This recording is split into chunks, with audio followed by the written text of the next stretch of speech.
오늘 우리 주신 하나님의 말씀은 구약성경 열왕기상 12장 25절에서 31절 말씀입니다. 여로보암이 에브라임 산지에 세겜을 건축하고 거기서 살며 또 거기서 나가서 분유엘을 건축하고 그의 마음에 스스로 이르기를 나라가 이제 다윗의 집으로 돌아가리로다. 만일 이 백성이 예루살렘에 있는 여호와의 성전에 제사를 드리고자 하여 올라가면 이 백성의 마음이 유다 왕 된 그들의 주 르호보암에게로 돌아가서 나를 죽이고 유다의 왕 르호보암에게로 돌아가리로다 하고, 이에 계획하고 두 금송아지를 만들고 무리에서 말하기를 너희가 다시는 예루살렘에 올라갈 것이 없도다. 이스라엘아, 이는 너희를 애굽 땅에서 인도하여 올린 너희의 신들이라 하고, 하나는 베델에 두고 하나는 단에 둔지라. 이 일이 제가 되었으니 이는 백성들이 단까지 가서 그 하나에 경배함이더라. 그가 또 산당들을 짓고 레위 자손 아닌 보통 백성으로 제사장을 삼고. 아멘. 휴가철이 되다가 보니까 외부에서 또 가족을 찾아서 오기도 하고 우리 식구들도 많이 지금 자리에 비는 것 같습니다. 오고 가는 길 위에도 주님 주시는 평강이 넘쳐나서 바로 그 자리가 하나님을 예배하는 귀한 그런 자리가 될 수 있기를 간절히 바랍니다. 어떤 남자 집사님이 우리도 가정 예배를 드리자 아내의 강요 섞인 요구에 마지못해서 예배를 드리게 됐는데 기도 시간이 됐습니다. 그랬더니 이번에는 당신은 우리 가정의 가장, 그러므로 영적 대제사장이니 자신과 아이들의 머리에 손을 얹고 축복 기도해 달라. 역시 아내의 강요 섞인 요구에 마지못해서 먼저 아이들의 머리 위에 손을 얹고 축복 기도하기 시작을 했습니다. 그런데 초등학교에 다니는 큰아들놈이 아버지가 축복 기도한다고 자신의 머리에 손을 얹자마자 갑자기 피식하고 웃어버렸습니다. 늦게 집에 돌아오실 때마다 이미 얼굴은 붉게 물들어져 있고 큰 소리로 떠들면서 아이들 얼굴 하나하나에다가 수염 자국 선명한 거친 얼굴 비벼댄 그 아버지가 목사님처럼 축복 기도한다고 자신의 머리에 손을 얹으니 웃지 않을 수 없었던 그런 모양입니다. 그렇지 않아도 자기도 왠지 쇼를 하는 것 같아서 좀 뭐 했던 차에 아들의 피식하고 웃는 그 웃음에 아버지인 이 집사님도 같이 피식하면서 웃어버리고 말았습니다. 그날 가정예배는 예배를 드린 건지 아닌 건지 어쨌든 그렇게 끝나고 말았는데, 근데 이상하게 그때로부터 이 남자 집사님 기도하던 중에 피식하며 웃었던 그 초등학생 아들놈의 얼굴이 떠나질 않는 거예요. 그래서 마침내 얼마 정도 시간이 지나고 난 다음에 자신이 깨달아 아는 바를 있는 그대로 이야기를 하는데, 자녀들에게 진정으로 축복하기 위해서는 이렇게 살아서는 안 되겠더라. 마땅한 자기 자리라는 것이죠. 오늘 우리 누구에게나 마찬가지입니다. 마땅한 자기 자리라고 하는 것. 그래서 내가 생각하기도 그렇고 또 그 누군가가 나를 보아도 아 맞아 저 사람은 이렇게 얘기할 수 있는 그 자리. 오늘 본문에 보면 바로 그런 자리에 올라선 한 인물을 우리에게 이야기를 하고 있습니다. 열왕기상 12장 20절, 그러니까 오늘 우리가 함께 읽었던 본문 바로 앞에 보게 되면은 온 이스라엘이 여로보암이 돌아왔다 함을 듣고 사람을 보내 그를 공회로 청하여 온 이스라엘의 왕으로 삼았으니 유다 지파 외에는 다윗의 집을 따르는 자가 없으리라. 여차저차 해서 마침내 여로보암이 북쪽 10개 지파를 장악한 후에 왕이 되었습니다. 그리고 그 다음은요, 왕이 되었으니까 마땅히 왕으로서 통치가 이루어지는 것이 당연한데 어떤 일들이 벌어졌느냐라고 하는 거예요. 자, 우리 같이 보십니다. 26절, 27절을 봅니다. 그의 마음에 스스로 이르기를, 이렇게 시작합니다. 그의 마음에 스스로 이르기를. 왕의 통치가 어느 정도 궤도에 올랐을 때입니다. 바로 오늘 본문 앞에 보게 되면은 남쪽 유다가 북쪽 이스라엘이 10개가 찢겨져 나가는 것 같아 보이니까 그것을 다시 통합하기 위해서 전쟁을 도모합니다. 그런데 하나님이 막으십니다. 그리고 여로보암은 이제 자신이 북이스라엘의 왕으로서 세겜에다가 도읍을 정하고 그리고 난 다음에 성을 쌓고 방비를 갖춰가면서 나라 꼴을 만들어가기 시작하고 있는 그런 때, 그런데 놀랍게도 그때 그의 마음에 스스로 이르기를, 가장 먼저 그 마음에 들었던 생각이 하나님을 향한 예배 때문에 나라가 흔들릴 것 같더라는 거예요. 겉으로 보기에는 일리가 있어 보입니다. 당대나 지금이나 사람들의 삶이라고 하는 것은 그저 경제적인 그런 문제들입니다. 요새 우리가 그렇지 않습니까? 7월 1일부터 일본이 갑자기 수출 규제를 꺼내들더니 어제 그저께인가는 화이트리스트에서 배제한다 어쩐다, 그 내용이 도대체 뭔지도 모르겠고 지난 한 달 동안 어떤 일들이 벌어졌는지 우리로서는 알 수 없지만 매스컴을 통해서 들려오는 모든 소식들이 우리로 압박을 느끼게 하고 장래가 불투명해짐으로 인해서 어떻게 될 것인가 전전긍긍해하는 그런 모습을 보게 됩니다. 결국 무슨 문제죠? 먹고 사는 문제예요. 먹고 사는 문제라고요. 그런데 오늘 우리가 우리 삶을 가만히 뒤돌아보게 되면은 요새만큼 잘 사는 때가 거의 없죠. 없었죠. 우리 인생 가운데서 10년 전, 20년, 30년 전을 생각을 해보면, 어제 새벽기도에도 잠깐 말씀드렸습니다만은 GDP라고, GNI라고 표현하기도 하고 GDP라고 표현하기도 하는데, 물론 이제 개인적으로 돌아오는 그 수준을 보니까 15년 전만 하더라도 우리가 2만 불이 채 안 됐어요. 근데 요새는 3만 불 그냥 넘어버립니다.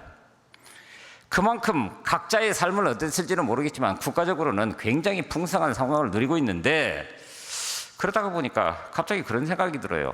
지금 어렵습니까? 그러면 아예 작정을 하고 예수 믿는 사람들부터 자신의 삶을 소위 경제적인 요소에서 10%씩만 줄인다고 한다면 어떻게 될까? 이런 생각이 들더라고요. 조금 불편하게 살기를 원하고 조금 더 덜 그렇게 살아가기를 원하면 우리 삶이 어떻게 바뀔까? 그래서 오늘 본문으로 들어가 보게 되면 본문 1절부터 르호보암이 왕이 되고 난 다음 직면하게 된 당면 문제는 세금을 감면해 달라고 하는 백성들의 요구였습니다. 갇힌 논리죠. 솔로몬 때에 나라를 튼튼하게 세워가기 위해서 왕궁을 세우고 성전을 세우고 그리고 요새를 세우고 하여튼, 그래서 자신들이 몸으로 직접 가서 일하기도 했지만 막대한 세금을 내고 있었던 그런 상황. 그러니 이제는 나라도 좀 안정이 됐고 새로운 왕이 등극했으니 이 세금 좀 감면해 달라고. 그런데 그런 백성들의 요구 장면에서 한 인물이 그 전면에 나선 것을 보게 됩니다.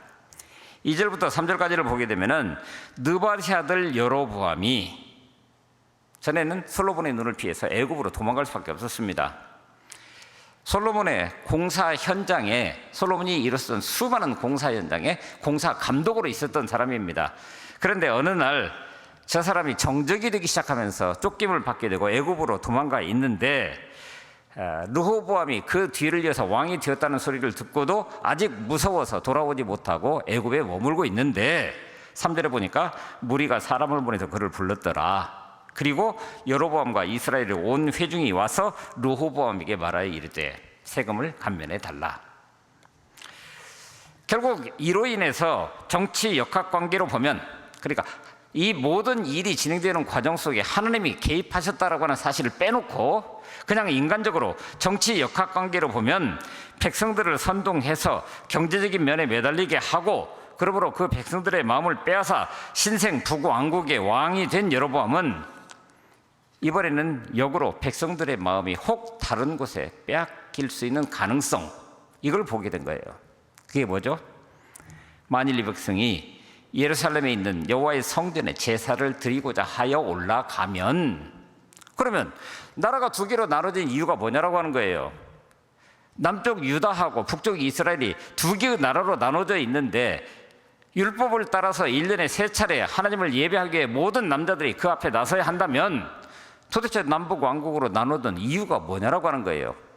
그래서 왔다 갔다 하다가 보면 결국 북이스라엘에 없는 것으로 말미암아서 모든 백성들의 마음이 남쪽 유다에 뺏길 것 아니냐.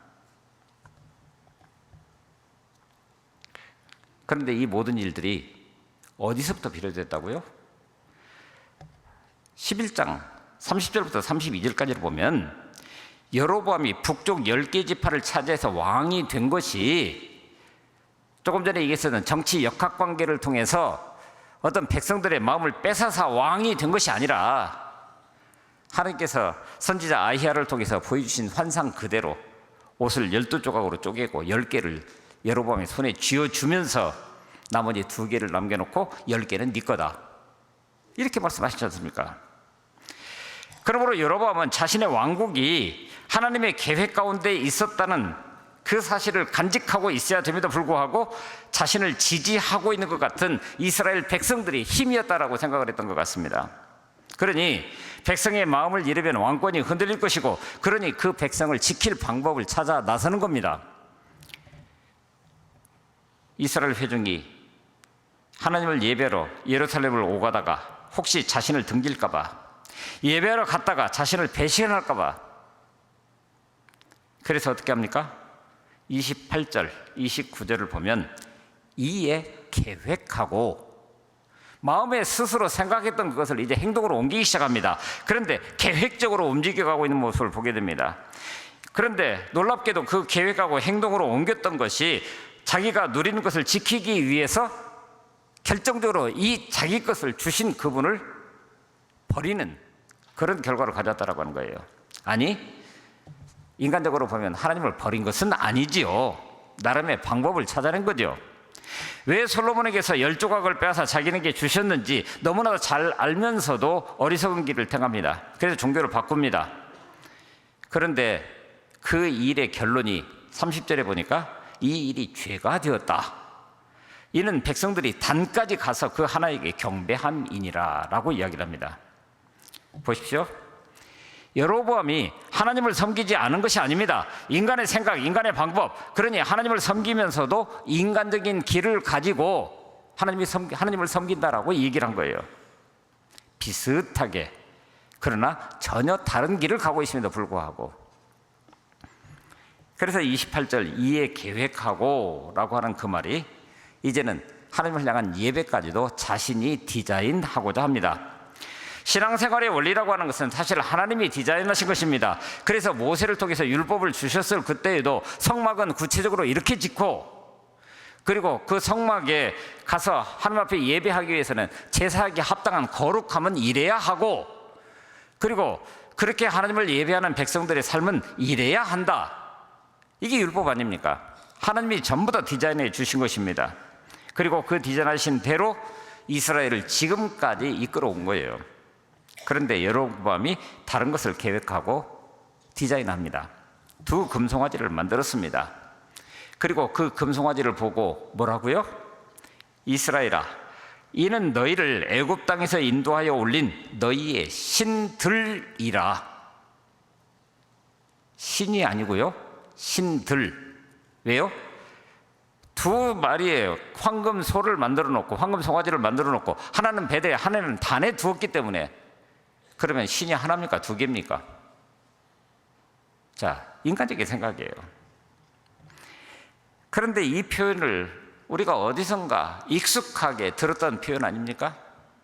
바로 출애굽기 32장. 광야 한복판에 있을 때 이제는 하나님의 율법을 받기 위해서 모세는 산 위에 올라가 있고 밑에서 백성들은 모세가 내려오지 않았기 때문에 전전긍긍해하면서 과연 이 광야에서 우리가 어떻게 생을 유지하고 우리가 과연 이 광야를 넘어서서 약속의 땅이라는 그 땅을 어떻게 가느냐라고 하는 문제를 얘기를 했을 때 아론은 그 백성들의 원성에 결국은 무너져서 황금 송아지를 만들어 놓고, 그리고 난 다음에 이야기한 것이 뭐라고요? 똑같은 내용이에요. 우리를 애굽에서 인도하여 낸, 그리고 앞으로 이끌어갈 너희의 신이다. 황금 송아지라고 안 했습니다. 바로 여호와 하나님이라고 그랬어요. 출애굽기 32장에서도 그렇고 여기서도 그랬습니다. 여러분, 이것을 2개나 만들었습니다. 2곳에 세우기 위해서. 하나는 베델에 두고 하나는 단에 두었습니다. 왜 2곳입니까? 이스라엘은 예배하러 예루살렘까지 가야 합니다. 먼 길 가는 것입니다. 그런데 예루살렘에 가지 못하게 하면서 제시한 타협안이 2곳입니다. 가까운 데로 가서 예배드리라는 거예요. 그래서 베델 가까이, 즉 남쪽 유다와 국경 가까이에 살고 있는 사람들은 베델로 가고, 지금 현재 갈릴리 그리고 그 북방에 살고 있는 사람들은 단으로 가서 하나님을 예배하라는 거예요. 가까운 곳에 사자는 겁니다. 두고 쉬게 멀리까지 갈 필요가 없다는 겁니다. 편리함의 유혹입니다. 편리한 곳을 찾아가도록 그렇게 한 거예요.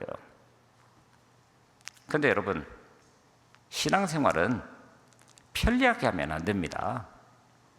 편리함 때문에 사라지고 망가지는 것이 얼마나 많은지 모릅니다. 멀리까지 가서 기도할 필요가 있나? 가까운 곳에서 그냥 하지. 그러니 새벽 예배 나올 필요도 없습니다. 그 시간에 깨어 있습니까?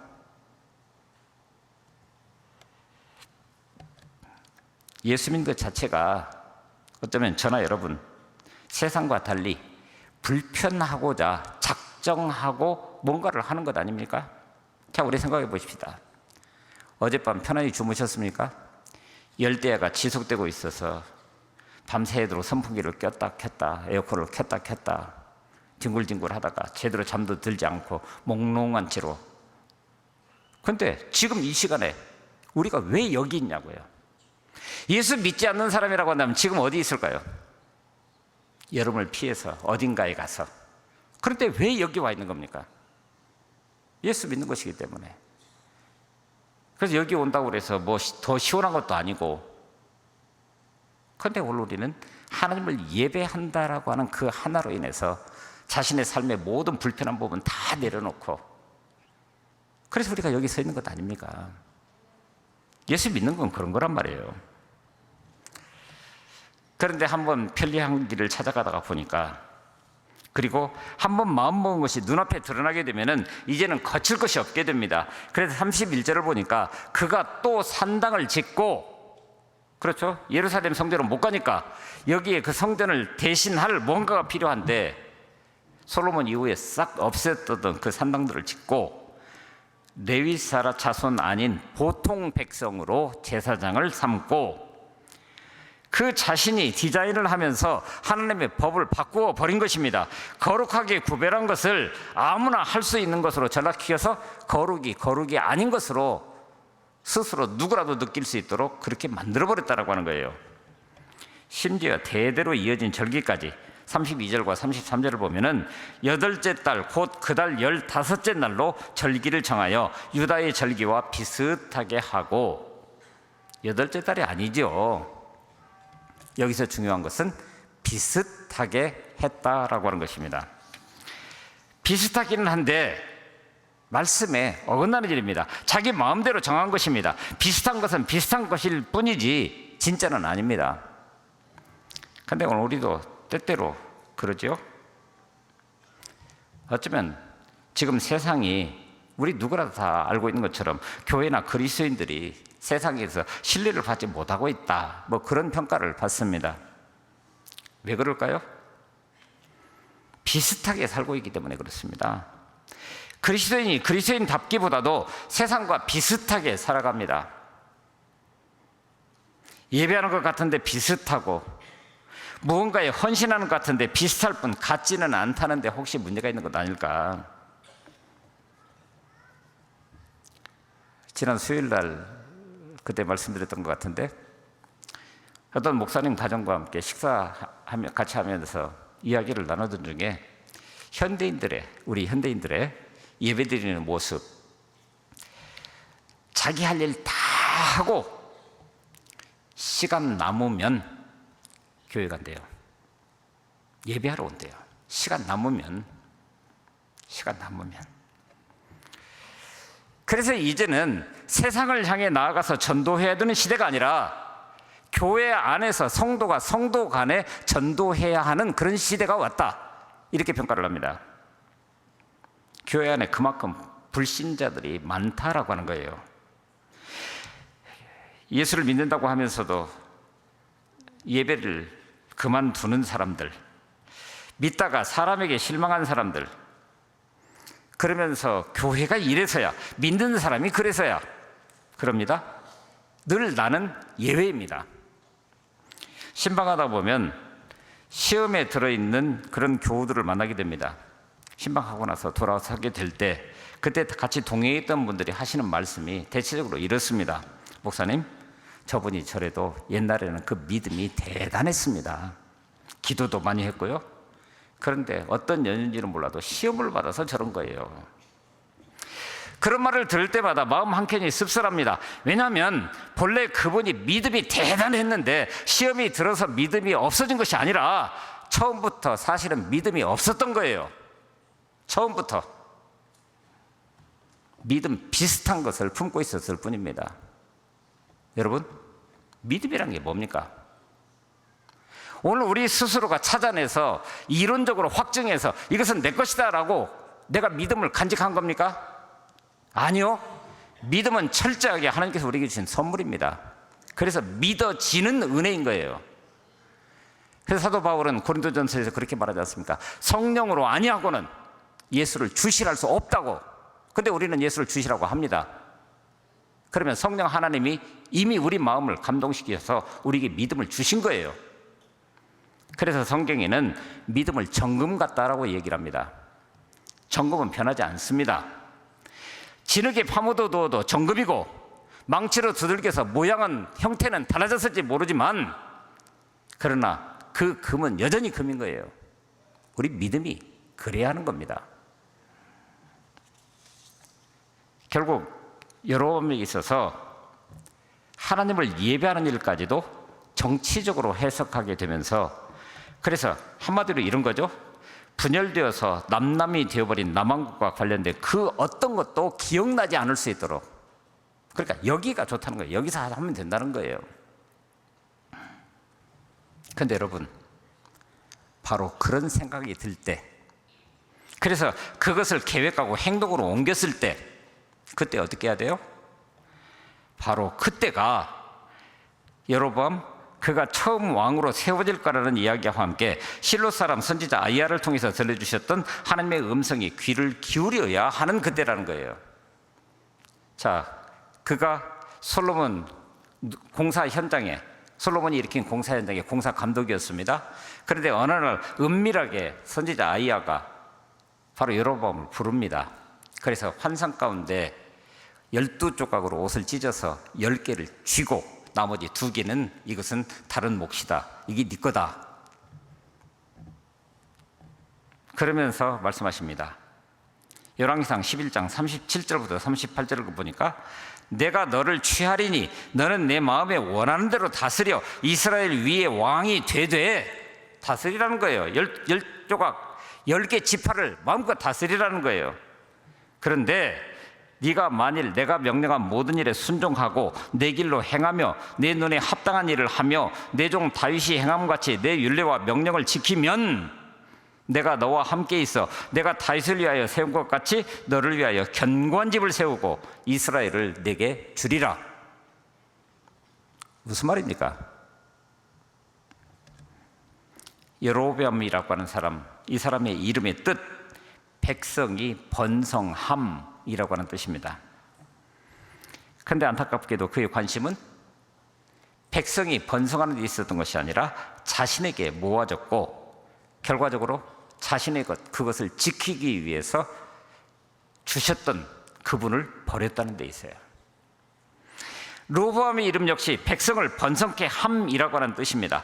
처음 그의 관심 역시 백성보다는 자신에게 있었습니다. 그러므로 백성들이 세금 문제를 통해서 자신들에게도 하나님께서 허락하신 복을 나누어 달라고 하는 그 백성을 향해서, 아니 나는 아버지 솔로몬보다 어쩌고 저쩌고.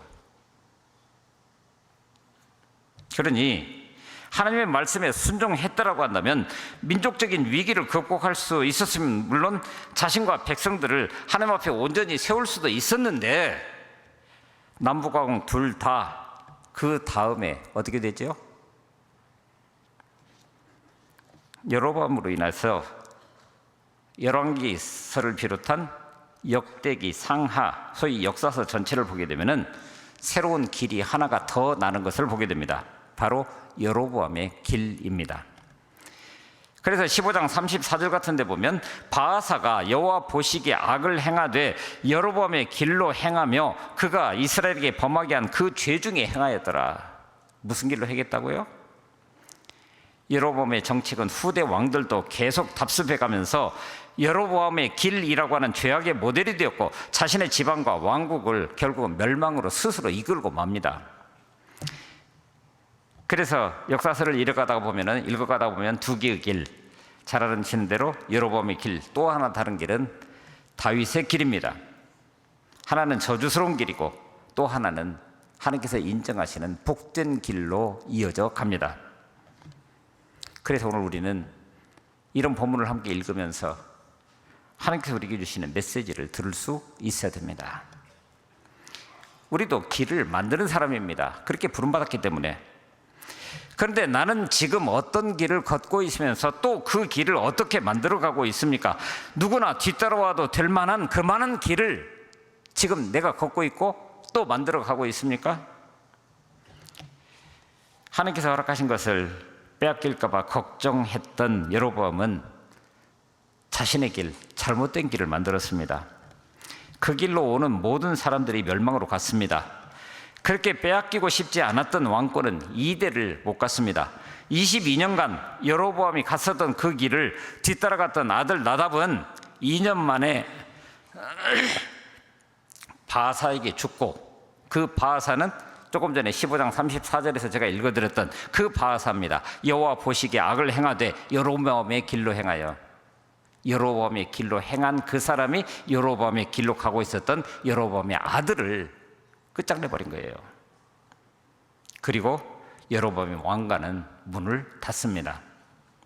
잃지 않기 위해서 하나님을 버렸는데 마침내 모든 것을 잃어버렸습니다. 하나님께서 주신 것을 잃지 않으려면 하나님 것을 붙잡아야 하는데, 하나님이 주신 것을 붙잡고 그러나 그 반대로 하나님을 놓으면 오늘 우리 남아있는 게 뭐냐라고 하는 거예요. 그래서 오늘 우리 성찬에 같이 참여하면서 다시 한번 우리 스스로에게 질문할 수 있어야 됩니다. 지금 나는 어떤 길 위에 서서 또 그 어떤 길을 만들어 가고 계십니까? 오늘도 여전히 하나님은 여로보암에게뿐만 아니라 우리에게도 하나님이 우리에게만 주실 수 있는 메시지를 계속해서 주고 계십니다. 그 길을 어떻게 따를 것인가? 그러므로 지금 내가 서 있는 길, 그 길은 어떤 길이며, 그러므로 내 발걸음이 갖는 그 길을 통해서 어떤 길을 만들어 내실 것인지